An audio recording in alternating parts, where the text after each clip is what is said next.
E aí, pessoal, tudo bem com vocês? Aqui é o Wesley, e essa é mais uma aula do nosso curso de Neuropsicofarmacologia, e nela nós continuaremos aqui a discutir a neurotransmissão colinérgica. Essa é a segunda parte dessa aula, que contempla os capítulos 13 e 48 do Hinter e Dehler. Vamos lá?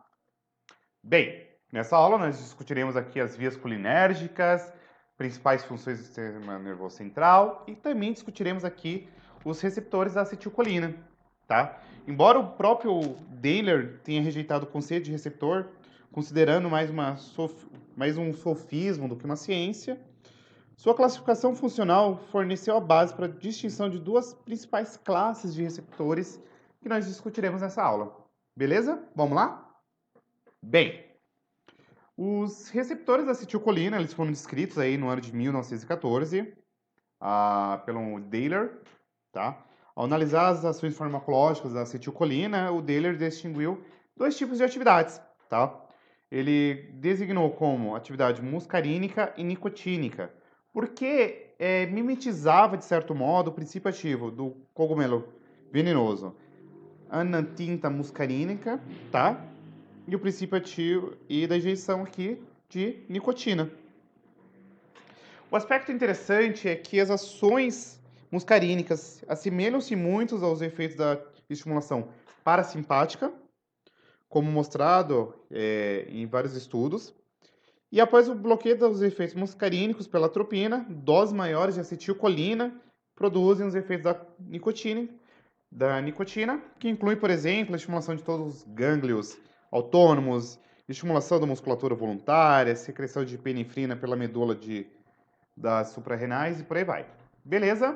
Então, os receptores da acetilcolina são classificados como nicotínicos, que são estimulados pela nicotina, perdão, e são bloqueados aqui pela D-tubocuronina, e os receptores muscarínicos, que são estimulados aqui pela muscarina e são bloqueados aqui pela atropina.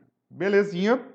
Dito isto, eu preciso que vocês entendam que essa classificação farmacológica de Dehler apresenta como correspondência estreita entre as principais funções fisiológicas da acetilcolina no organismo, beleza? E as ações muscarínicas, elas correspondem àquelas da acetilcolina liberada nas terminações nervosas pós-ganglionares parasimpáticas, com duas exceções muito importantes a serem descritas aqui. A primeira é que a acetilcolina ela provoca vasodilatação generalizada, embora a maioria dos vasos sanguíneos não possua inervação parasimpática, beleza? E esse é um efeito indireto, porque a acetilcolina, assim como muitos outros mediadores, por exemplo, age sobre as células endoteliais dos vasos, promovendo a liberação de óxido nítrico.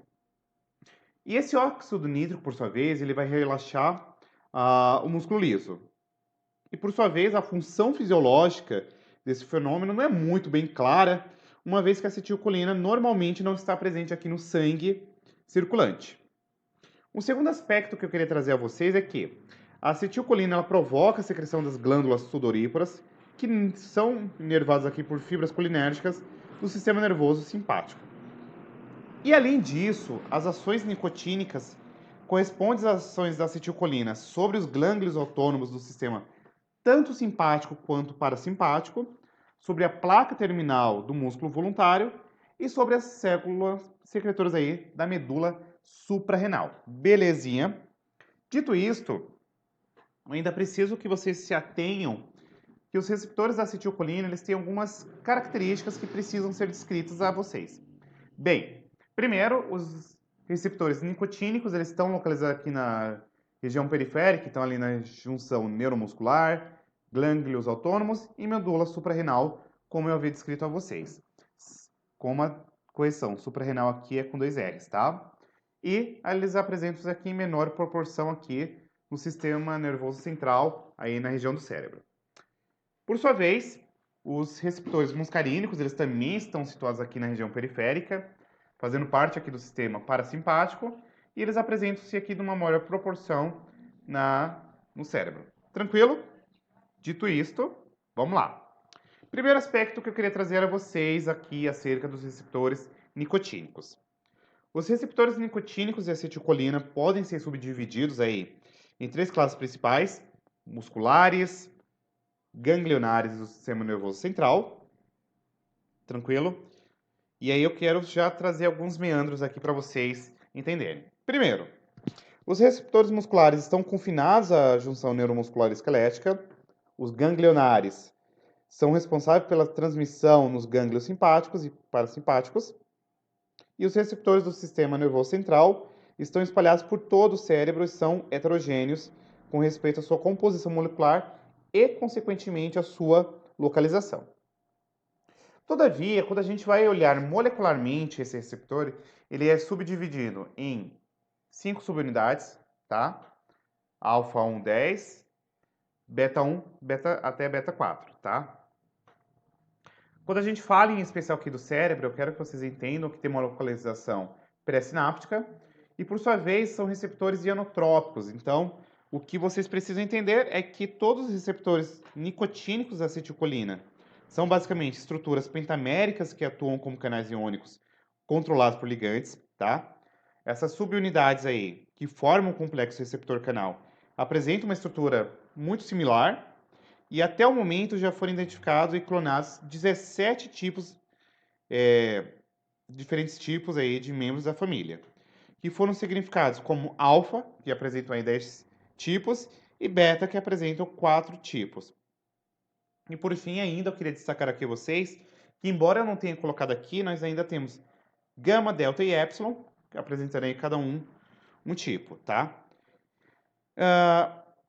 Mas eu acho que faz muito importante aqui mencionar a vocês ainda que esses receptores aí, cada uma dessas 5 subunidades possuem 4 domínios helicoidais que atravessam a membrana e uma dessas hélices M2 de cada subunidade limita o poro central. Beleza?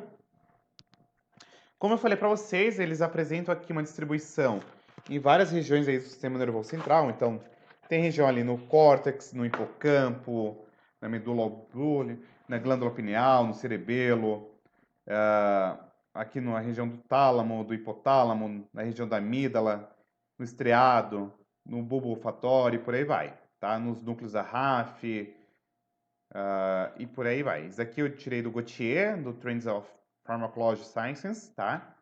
É interessante esse artigo aqui. E aí eu preciso trazer a vocês aqui alguns aspectos muito importantes a serem descritos para vocês, que é acerca aí dos principais fármacos que atuam aí sobre a transmissão colinérgica. Então, os antagonistas aqui eu preciso trazer a vocês o curare, que é uma toxina. Você tem aqui alfa-butacotoxina, como eu falei para vocês na última aula, tá? Você tem aqui também agonistas como a nicotina e a varenicina, que tem um efeito aqui parcial. Aí você deve estar se perguntando, tá, professor, explica esse rolê aí com mais calma, porque é muita informação para a gente se atentar. Então vamos lá. Eu preciso que vocês entendam que existe toda uma série de fármacos que conseguem aí, eventualmente, atuar sobre essa transmissão colinérgica. De maneira qual eu preciso que vocês entendam que tem aí alguns efeitos que eu queria destacar para vocês. Bem, quando a gente fala da nicotina, por exemplo, ela vai atuar aqui basicamente em gânglios autônomos e no sistema nervoso central. E por sua vez, eu preciso que vocês entendam que o que acontece? Você tem uma estimulação seguida de bloqueio. Beleza? A vareniciclina, por exemplo, que tem esse efeito parcial aqui, atua, por exemplo, de maneira a estimular, tá? Ela foi isolada aqui da pele de rã, usada aqui, por exemplo, para dependência de nicotina. Voltando aqui, por exemplo, essa toxina, por exemplo, ela atua aqui na junção neuromuscular, tá? Então ela faz bloqueio de ação. E é importante a gente se atentar que tem efeitos antagonistas e efeitos agonistas. Tranquilo? Já acerca dos receptores muscarínicos, o que eu preciso trazer aqui para vocês primeiro, quando a gente fala de receptores muscarínicos, eles têm uma relação muito importante, porque eles apresentam aqui 17 domínios transmembrânicos e, por sua vez, tem uma condição mais lenta, tá? Então, tem aqui os domínios M1, M3, M5, M2, M3, por aí vai, então tem esses efeitos aqui transmembrânicos, tá? E é extremamente importante a gente saber esses aspectos, porque os receptores muscarínicos, eles são receptores do tipo acoplado à proteína G, tá? E são conhecidos aí 5 subtipos moleculares, de M1, M1 até M5, e os subtipos com numeração ímpar, M1, M3 e M5, acopla-se a proteína GQ para ativar a via fosfatos de inositol. Enquanto os subtipos com numeração par, que é o tipo 2 e 4, eles agem por meio da proteína GI, inibindo a adenil ciclase, reduzindo assim o AMP ciclo intracelular. No entanto, ambos os grupos ativam a via das MAP quinases, tá? E a localização e a farmacologia desses subtipos estão aí resumidos adiante aqui na nossa recepção. Beleza? Então vamos lá. Os subtipos M1, tá? São neuronais. Eles estão aqui localizados principalmente em gânglios autônomos, glândulas gástricas, salivares e no córtex cerebral, tá? Então eles atuam aqui através do IPD-GTP, tá? Diminui aqui. Aí quando a gente fala do M2, eles aumentam a IP3, a DAG, promove aqui, perdão, eles diminuem a MP cíclica, tá? Então tem inibição. A gente encontra, por exemplo, nos corações, na região ali dos átrios, no sistema nervoso central, por exemplo, eles são amplamente distribuídos. Os do tipo M3, a gente encontra nas glândulas exócrinas, como por exemplo gástricas, salivares, musculatura lisa, traço gastrointestinal, olhos, vias aéreas, bexiga, vasos sanguíneos, endotélio. Do tipo 4, no sistema nervoso central, e do tipo 5, no sistema nervoso central, com um detalhe muito importante a ser destacado, é que eles têm uma expressão muito localizada na substância negra, e ainda a gente pode encontrá-los nas glândulas salivares e no músculo ciliar. O que é importante a gente se atentar aqui? Primeiro, o tipo M1, ele provoca despolarização e excitação, por consequência, então tem um PEPs lento e diminui a condutância aqui de potássio. Do tipo 2, ele vai diminuir aqui a MP cíclica e, por sua vez, vai ter aqui um processo de inibição, diminuindo aí a condutância do cálcio intracelular e aumenta a condutância aí do potássio. O M3 tem um efeito estimulatório, aumenta a concentração de cálcio.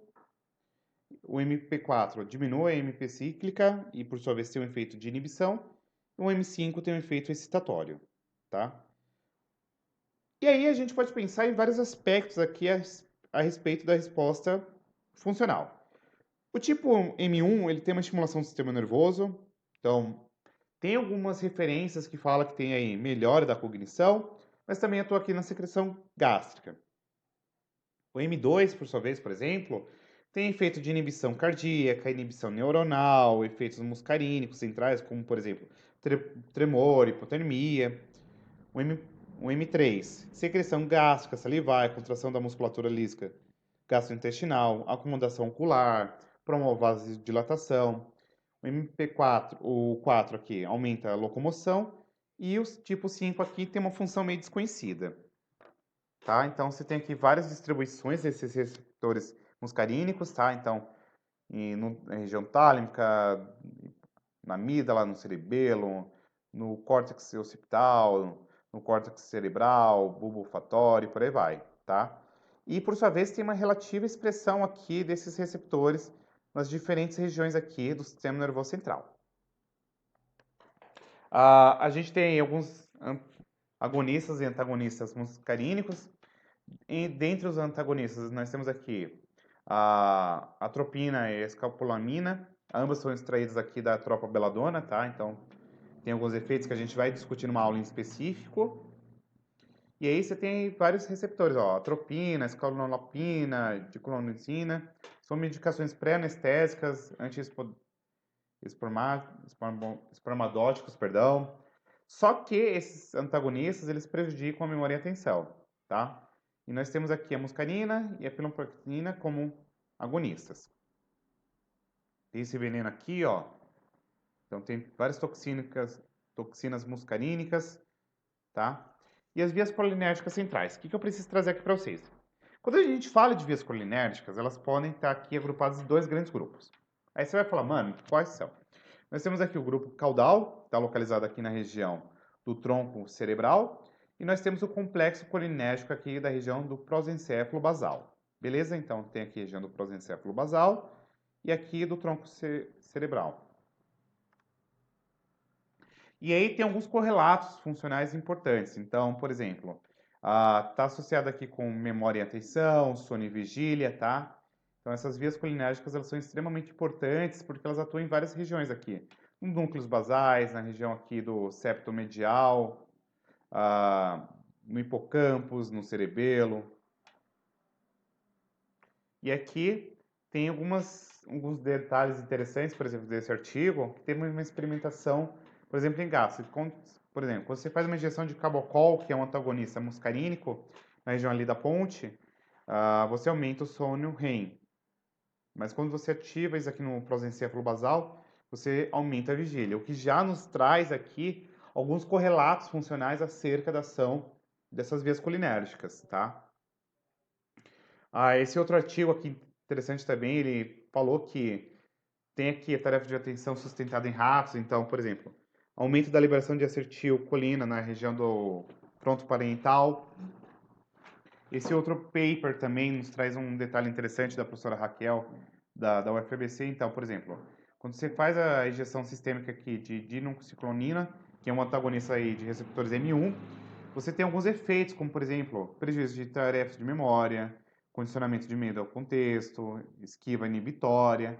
E aí um detalhe que esses receptores M1 eles são extremamente importantes para a região da memória espacial e contextual. Aqui tem outro artigo bastante interessante para quem queira ler, tá? Ó, sistema colinérgico, revisitando receptores, regulação em relação com a doença de Alzheimer, esquizofrenia, epilepsia e tabagismo. Eu recomendo bastante, ele é bem legal esse artigo. E as referências utilizadas, essencialmente foram Randy Daler, tá? Na sexta edição tá no capítulo 10. Eu tô aqui em casa com a sétima edição, então isso aqui tá no capítulo 13, tá? Então, como eu sempre recomendo, comece pelo Randy Daler e passa aqui para o Golan. Tranquilo? Muito obrigado. Se você tiver curtido, deixe seu like, comentário, curta, compartilhe. E é isso. Até a próxima aula. Fui!